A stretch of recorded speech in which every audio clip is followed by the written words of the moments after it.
Nous sommes aujourd'hui 18 actionnaires, tous de la famille, donc les parents, les cousins. Donc il y a 6 actifs et 12 non actifs. C'était important pour nous de faire un pacte d'actionnaires. Donc il y a 10 ans, on a fait un pacte pour que les règles soient connues de toutes et ça évite sans doute beaucoup de discussions et peut-être des disputes. Une spécificité chez nous, c'est que les actionnaires actuels et les futurs actionnaires sont tous actifs dans l'entreprise. Ça change en tout cas la donne au niveau du timing. On n'a pas forcément le même timing et donc on n'a pas forcément la même réalité. Notre organisation aujourd'hui, la voici, un conseil de famille qui se réunit une fois par semaine.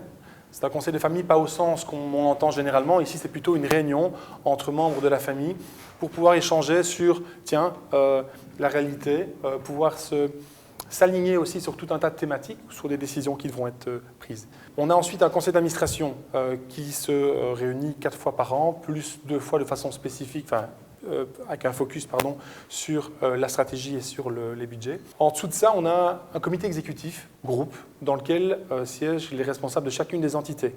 En ce qui concerne le débat sur les consultants, nous préférons parler d'accompagnement ponctuel par des experts.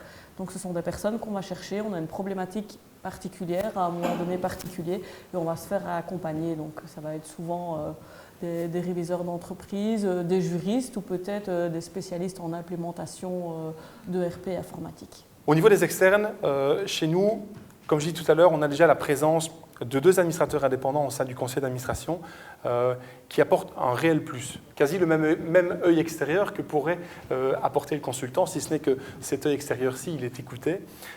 Et puis derrière, ils sont là aussi pour faire une espèce de caisse de résonance et nous permettre de nous challenger.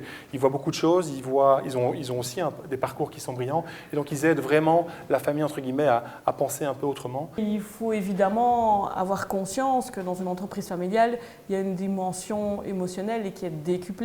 Et il faut savoir aussi qu'il y a des répercussions sur la vie privée qui sont sans doute importantes. Si jamais vous êtes amené à licencier votre cousin ou votre fils ou votre beau-fils, vous espérez quand même toujours le rencontrer au souper de famille ou à la réunion de famille. Et donc là, il faut être très fort et savoir faire la part des choses. Il n'y a pas un souper de famille où on n'a pas commencé à parler boulot. Au grand plaisir d'ailleurs des dames qui sont autour de la table. Elles espèrent d'ailleurs toujours qu'on va aborder cette thématique le plus tard possible parce qu'une fois qu'on est dedans, généralement c'est comme dans une ornière, on a difficile à en sortir. Quand on est en famille directement, c'est tac au tac, c'est cash et voilà, c'est parfois animé.